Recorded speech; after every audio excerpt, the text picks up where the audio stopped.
Brought to you by TechnoSpark 20 series smartphones. I'm superhuman. Lok Sabha चुनाव के 4 चरण पूरे हो चुके हैं और 3 चरण का मतदान अभी बाकी है। इस चुनावी माहौल के बीच में रणनीतिकार प्रशांत किशोर ने लोकसभा चुनाव को लेकर जो अनुमान लगाया है वो काफी चौंकाने वाला है। प्रशांत किशोर ने निजी चैनल आरटीवी को दिए इंटरव्यू में दिलचस्प भविष्यवाणी की है। प्रशांत किशोर ने क्या कुछ भविष्यवाणी की है आपको इस वीडियो में विस्तार से बताते हैं। प्रशांत किशोर ने कांग्रेस, आम आदमी पार्टी और बीजेपी को लेकर अपना अनुमान बताया है। प्रशांत किशोर का मानना है कि दिल्ली के सीएम अरविंद केजरीवाल के जेल से बाहर आकर लोकसभा चुनाव प्रचार करने से बीजेपी को कोई नुकसान नहीं होगा, लेकिन आप जेब के बाहर आने का सबसे ज्यादा नुकसान अगर किसी को होगा तो वो कांग्रेस को होने वाला है। आरटीवी को दिए इंटरव्यू में प्रशांत किशोर ने कहा, आम आदमी पार्टी पूरे भारत में चुनाव नहीं लड़ रही है, सिर्फ 22 सीटों पर चुनाव लड़ रही है। 14 पंजाब में, 7 सीटें दिल्ली में और 1 गुजरात में। अब जो भी बदलाव होना है वह सिर्फ इन 22 सीटों पर होगा। इन 22 में से 14 सीटें पंजाब में हैं, जहां सीधा मुकाबला आप और कांग्रेस के बीच में है। अगर पंजाब में आपको फायदा होता है तो यह कांग्रेस के लिए नुकसानदायक होगा। ये प्रशांत किशोर ने अपने आरटीवी के इंटरव्यू में बयान दिया है। एक तरह से कहें तो ये बड़ी भविष्यवाणी है। प्रशांत किशोर ने आगे ये भी कहा कि पंजाब में जिन 22 सीटों पर आम आदमी पार्टी चुनाव लड़ रही है, उनमें से 13 सीटों पर उसकी सीधी लड़ाई कांग्रेस से ही है।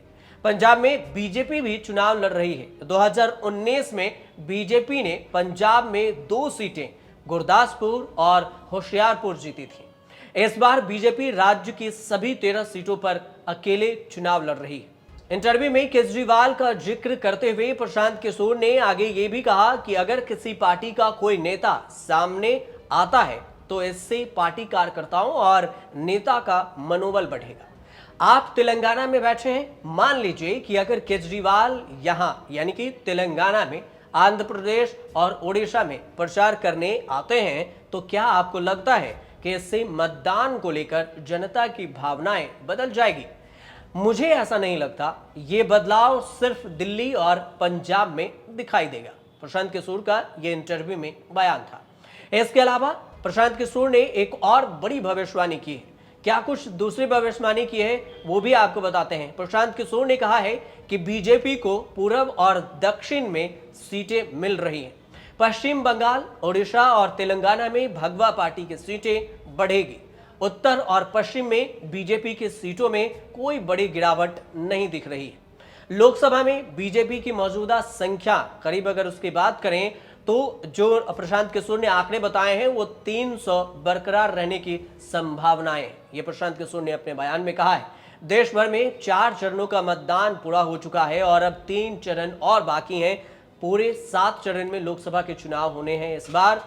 पीके ने अपने इंटरव्यू में दिल्ली और पंजाब का जिक्र किया है। दिल्ली के 7 सीटों के लिए छठे चरण में 25 मई को मतदान होगा, जबकि पंजाब की 13 सीटों के लिए 1 जून को वोट डाले जाएंगे।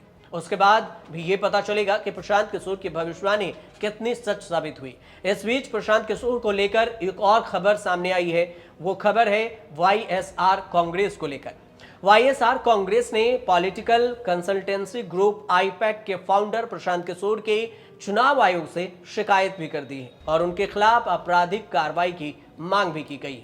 प्रशांत किशोर के साथ ही पार्टी आरटीवी के पत्रकार रवि प्रकाश की भी शिकायत चुनाव आयोग से की। प्रशांत किशोर और रवि प्रकाश का आंध्र प्रदेश विधानसभा चुनाव और यहां की लोकसभा सीटों पर वोटिंग से एक दिन पहले ओपिनियन पोल टेलीकास्ट करने का आरोप लगा है। देखना होगा कि इस मामले में चुनाव आयोग आगे क्या कुछ एक्शन ले पाती है। फिलहाल जो कुछ भी एक्शन होगा न्यूज तक आपको जरूर बताएगा और तब तक आप देखते रहिए न्यूज तक।